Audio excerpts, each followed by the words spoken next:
Hey guys, it's DPSI. So I have some exciting news for you guys. We have the return of the tournaments on site for Advanced Wars by Web.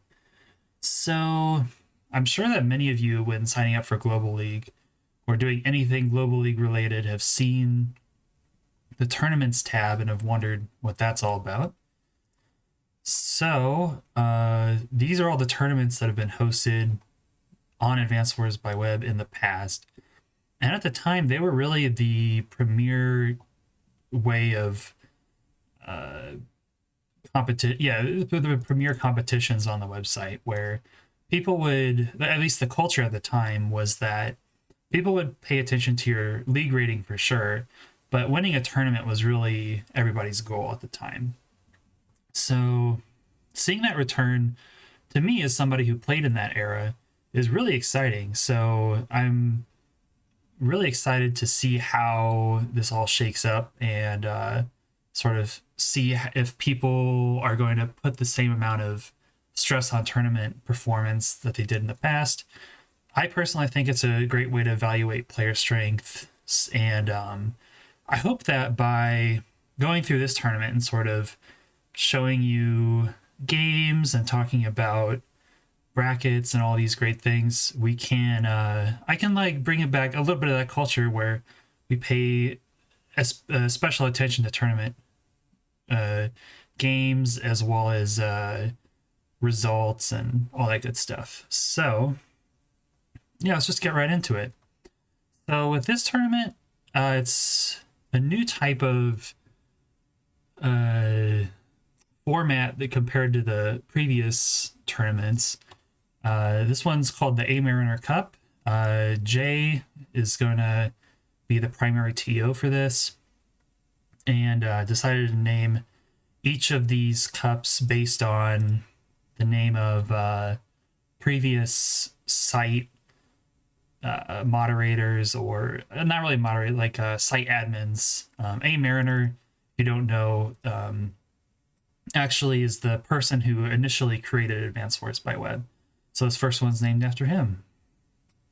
Okay, so as you can see, there are 6 divisions. So each division is broken up by player rating. I happen to make it into Division 1 in the C bracket. Here I am. And so yeah, a lot of people entered. The cutoff for Division 1 was a rating of about 100 or a max rating of about 1,200. I think it was like 1,250-ish, somewhere around there. So I kind of barely made it in, honestly. I haven't really played a lot of League lately, and there's a bit of League inflation running around, so I might be a little underrated, but I also just haven't played a lot in the last 6 months or so. So yeah, I haven't really kept up with it as much. So I think that Division 1 is what I'm going to be focusing on the most. The 1 seed here is Inkagarg, currently number 1 rated on the site. In Division B is, or I guess Section B is Go7, another arguable, another like former holder of number 1 in the world by rating, and who are definitely be keeping an eye on is Voice of Akasha in Group D here. Now, Voice of Akasha, if you're not aware, 3-time tournament winner out of 4 entered lifetime. If you count the Discord tournaments, he's entered in one of the Discord tournaments, which was a live tournament, and he won that tournament too. So definitely among the old players, clearly the best of all time. And it'll be really interesting to see how he performs in this tournament, as well as another Discord Cup that he recently entered in, which is High Funds, which one of these cups that he won was also in High Funds. So it'll be really interesting to see how Voice of Akasha performs, undefeated in League, and widely thought of as one of the best, if not the best current player, as well as currently gets the GOAT title based on his remarkable tournament performance. But yeah, definitely you can check him out on Twitch. Actually, he's streamed a lot and sort of plays live, does as well as doing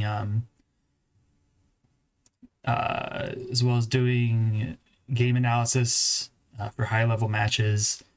So that's twitch.tv/voice of Akasha, spelled like this with no spaces. Okay.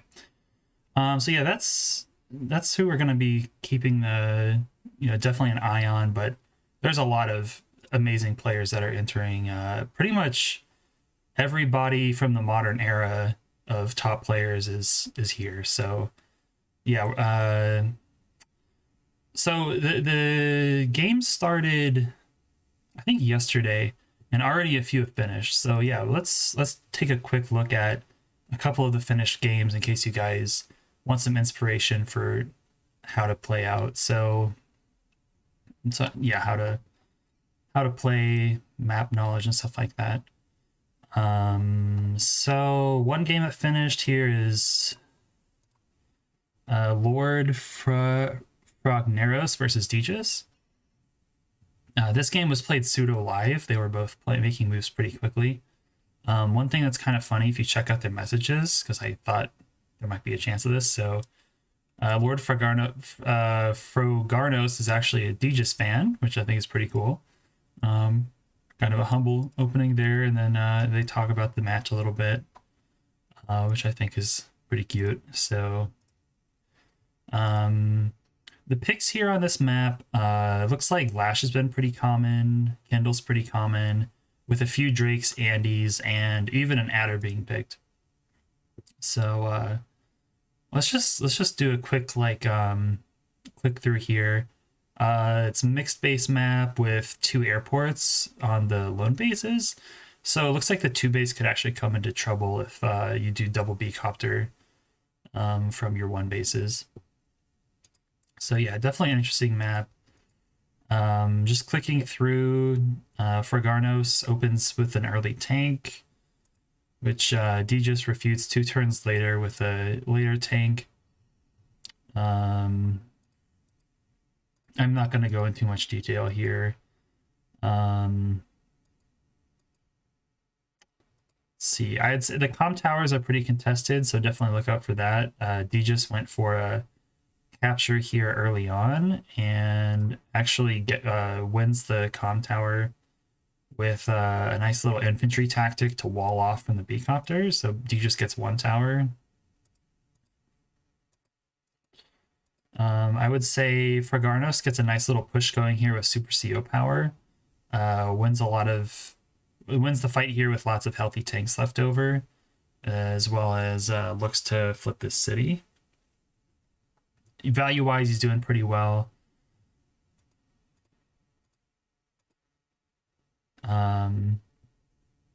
This tower has yet to be controlled by either player. So Deegis definitely with the advantage in terms of comm tower, but otherwise a fairly even game, it looks like. This is a fairly long game, so I'll just click through a little bit more. Neo tank here from the 2 base side. Fragarnos still Frogneros, sorry, also controls this area pretty well for a while. Deegis goes pretty heavy into artillery in this part of the map, as well as puts a lot of pressure on the 1 base, so it kind of has to pump out heavy tanks in order to stay alive, as well as captures the other comm tower. So pretty strong move there. And then Fragarnos makes a few moves, gets off Super CO power, and then resigns here in a little bit after a few more moves.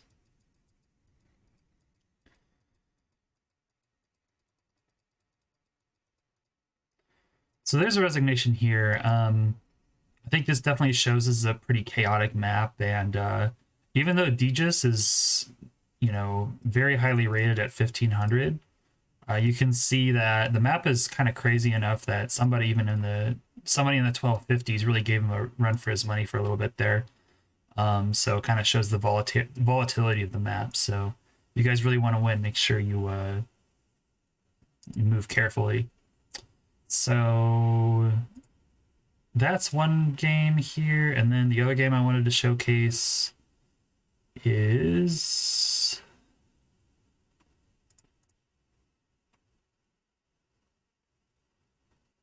it's at the bottom, isn't it?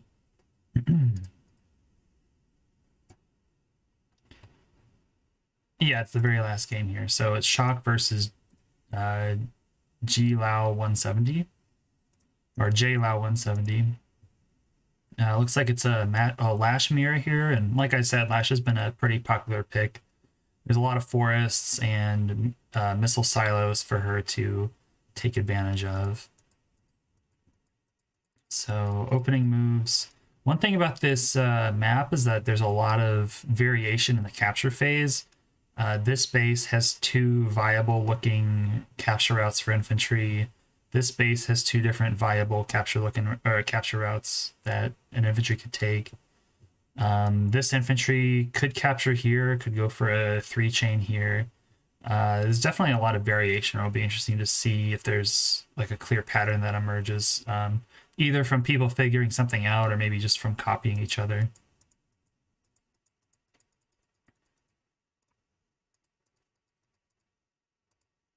So let's just skip ahead a little bit. Both players delay vehicles by a turn or two from when they could have bought them originally, which allows Shock since it's a slow enough buildup, he's able to build an artillery on his 2-base side, which is pretty nice. I think artillery actually have a nice place on this map. With the lower mobility from all the forests, as well as there being a lot of properties for them to potentially lock. So J Lao responds with tank here, tank here. Shock finds a nice place for the artillery where you both lock that city and set up to 2KO this infantry after it finishes capturing. First B-copter out of the top left base here. Comm tower gets interrupted pretty convincingly. Looks like J Lao goes for another comm tower capture here, which then gets refuted kind of nicely. Tank gets a free shot, but does delay the comm tower for a bit more. Okay, that was 2 turns, but I think that Shock finds a nice capture here, and as well as a lot of vehicle presence in the north, where this anti-air can't get to the B-copter, and J Lao has no tanks in the north. Things also look dangerous in the south too, with so many tanks of Shocks and only one of his own. I think the game, resigns here because Shock found a lot of small victories to win it. So, yeah, as you can see, definitely a dynamic map with upset potential, but also a lot of potential to outplay hard with very strong play. Shock, of course, very, very strong player in the 1500s with a very excellent win-loss ratio. I think Shock may have even won a Discord Cup too. Or at least, if not, then it certainly performed very well in them. So yeah, definitely. So those are the 2 matches I wanted to show off. I intend to cover some more matches as they come up. So yeah, stay tuned for that. One other last thing I wanted to mention is that not only is the A Mariner Cup sort of a new tournament, the finals of 3 tournaments that were postponed indefinitely in 2019 have also resumed. So I've definitely followed these. They're on the early days. Jokos, Civi, and X123, also known as Momo, have all made finals in the October tournament. So this is actually a really fun tournament, a really fun map that I've seen in tournament before. Actually, this may be a new version of. Yeah. This is a new version of an old map. Something really cool to watch for here is, get that out of the way. The infantry in the corners has multiple options. You can go for airport city here, where you can potentially get, looks like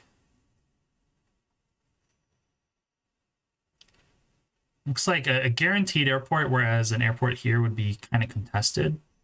So you can do airport, you can do 4 cities, or you can do extra comm tower, 1 city, and missile silo.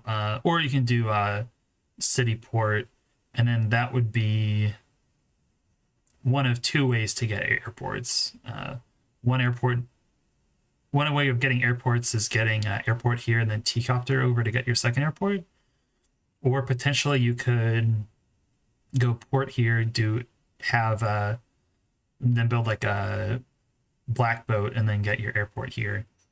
There's no other way to reach the. There's a pipe seam here. Okay, this is a new map for me. So yeah, there's lots of options here. It'll be really cool to see which way the players go. I'm a little surprised. Oh, you actually pick up a free anti-air if you go south and happen to build a lander. So yeah, lots of potential for outplay here. So it'll be fun to see this one. And there are 2 more. Here's the September one. We have MXD, Jokos again, and I. I is a former tournament winner. I think he actually won the last tournament that finished on site. So this looks like one stage of round robin. I'm not familiar with this map. Looks like it's high funds with pre-deployed airport, so that can get spicy pretty quickly. Mixed space with a pre-deployed aircraft carrier, which is kind of crazy. So yeah, this will be really exciting to pay attention to as well. Actually, that's a shore, so you could potentially kill the anti-air and then get a T-copter over there for a missile silo. So this is really great to see, because one of the great things about the old tournaments is they were never afraid of getting very experimental with the maps. So this is definitely a spicy one. So it'll be great to see how these pan out. The most developed game so far is on day 6 between Jokos and I. Looks like everything's still in the preliminary stages, so not much to comment on for the moment. And the last one here is just grand finals right here between MXD and Jokos.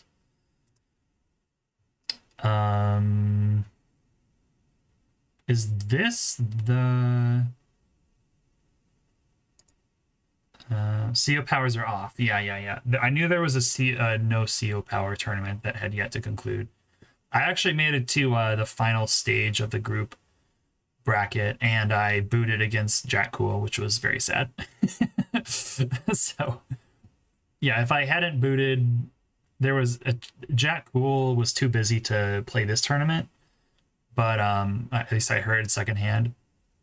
And so yeah, if only I had not, well, there's maybe a chance that I would be able to make it to the final stage if Walker looked for extra people to fill in for the finals round robin stage. But yeah, unfortunately didn't make that. But I didn't deserve it anyways. I booted. So this map looks pretty interesting. Looks like this one's mixed base as well, although it looks like the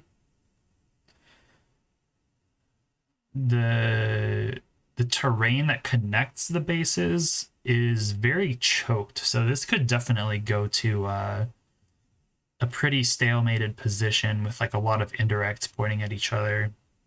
You already see three artillery and only one tank on the board. So that kind of suggests that already. So yeah, no CO powers as well is a pretty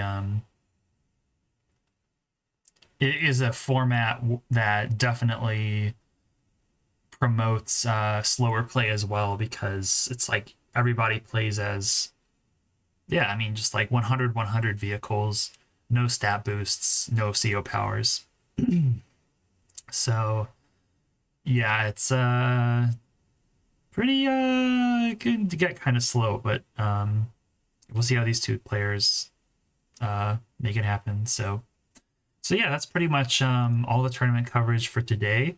Next time we can have little updates on the finals brackets of the tournaments continued from 2019, as well as take a look at who advances from Division 1 of the A Mariner Cup. I'll also be recording my own footage of myself making moves in the C bracket here. Part of it is I just want to slow myself down and sort of like talk things out as I play so I perform better. And I'm also looking to like sort of edit those together. Yes, you heard me say editing, which, yeah, something that I hate, but I think I'll try it out to sew together a lot of videos of myself thinking out loud as I play. So look for that in the future. I have another tournament game for a Discord Cup that I'm going to try that for as well. So yeah, stay tuned for that. I think that will make for an interesting type of video, maybe a format that hasn't been tried out by too many content creators yet. So yeah, definitely look forward to more videos like this, assuming that I don't burn out or something terrible. But yeah, I definitely intend to cover the tournament and give you guys updates as it progresses. So yeah, thanks for tuning in, and I'll catch you guys next time.